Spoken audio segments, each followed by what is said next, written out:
welcome back. Appreciate you taking the time to listen to this video. As you know, I think I've shared in the past that I'm a marriage, family, and child therapist and have had the amazing honor of being invited into people's lives at the most difficult of times. Oftentimes, it is during those challenges of the difficulties that I've been invited into their process with them.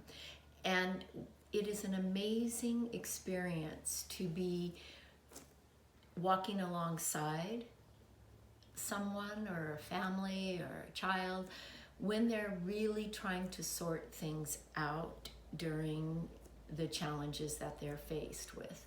So I wanted to talk to you a little bit again about teaching that Nick had shared with me one time, and it's been an amazing truth for me as well.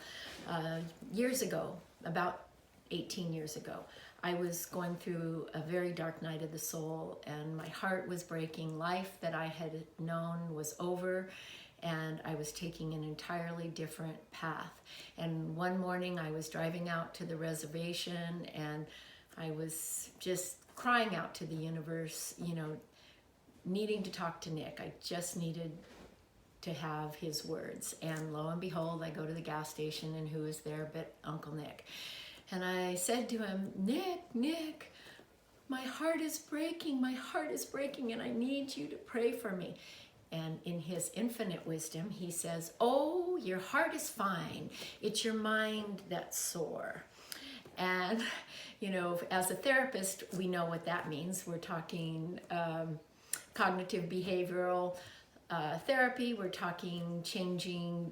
If you change your thoughts, you can change your feelings, all those things that we know. But hearing it outside of a clinical circle and hearing it in such a simplistic form has resonated with me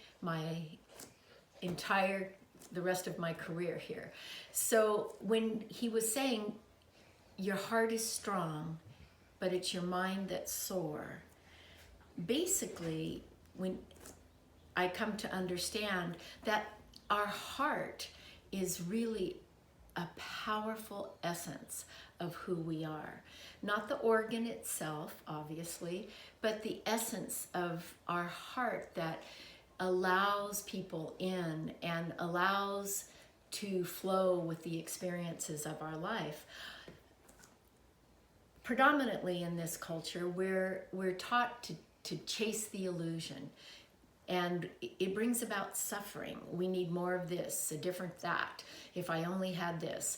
And it brings about suffering.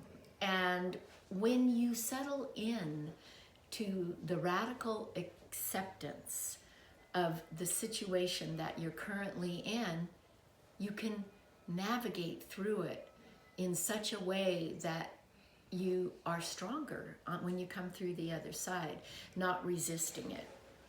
So that was a big lesson that I learned, because I've said it throughout my career.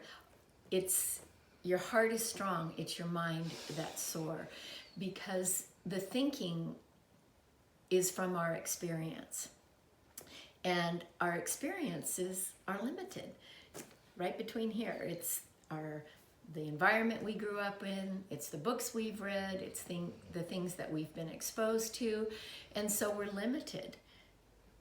However, when we drop down into our heart space, if you will, then we're able to navigate it.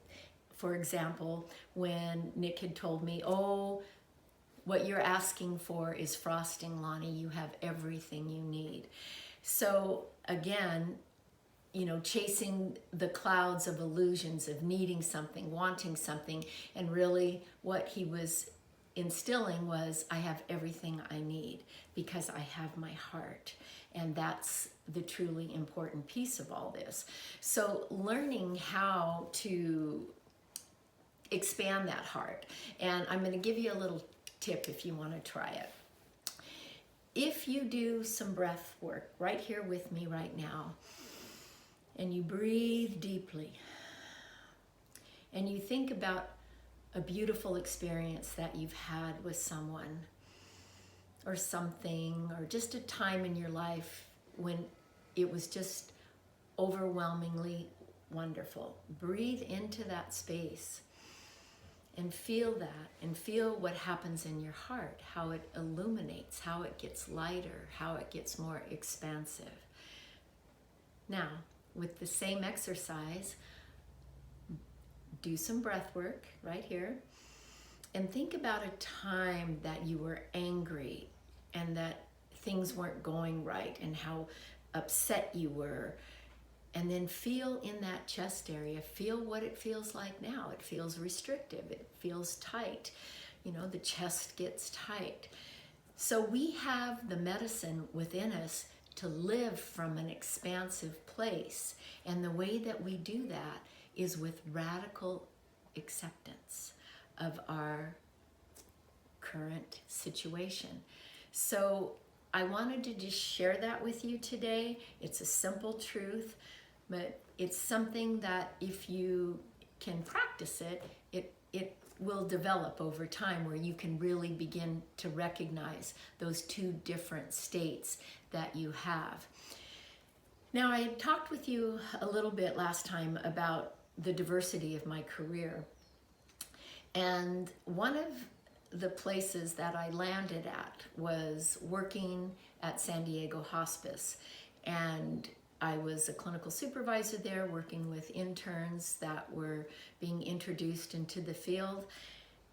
And it was an amazing, amazing experience for me. Again, heart, because it was challenging me to open up day after day after day to people suffering at the end of their life, and their family suffering at the end of their life, and the impact that death was having. And it challenged me to really live from that heart space so that I could be effective and loving and compassionate when they were in their time of need. So that hospice experience for me was probably one of the most amazing, for lack of a better word, fulfilling jobs that I've had. And I always say someday when I'm at the end of my career, I'll probably go back somewhere and volunteer for a hospice. Because when you're working with people at the end of their life, it is the most sacred place to be. Just like we celebrate births, we can celebrate the death. And it's a different mindset. But there's something very honoring about that. So during that time when I was working at San Diego Hospice, Nick actually came to the hospice there, San Diego Hospice, and wanted to check it out, wanted to make sure that everything was okay there, and making sure that I was being treated fairly. He wanted to make sure that things were going well for me. And after about 2 years being there, I was in a ceremony with Nick, and he told me, he said, I want you to know that I'm going to pray you out of there because I'm concerned that it's too much on your heart, which I thought was very sweet. But I understand what he was saying, because working at that capacity with the dying takes a toll when you continue to try and maintain an open-hearted presence. So my time at San Diego Hospice was about 2 years, but it was an amazing experience. So again, I just want to say thank you for checking in, and thank you all for your work that you're doing out there. It's a challenging time. However, because it's challenging doesn't mean that there's anything wrong. It's our time. It's our time to stand up. It's our time to speak and proclaim love. It's our time to really allow that heart space of ours to really come forth and remain open and not constricted. So you can think about that in all the politics that are going on right now, all the unrest that's happening. It's our time to keep that heart space open. So thank you, and I'll see you next time.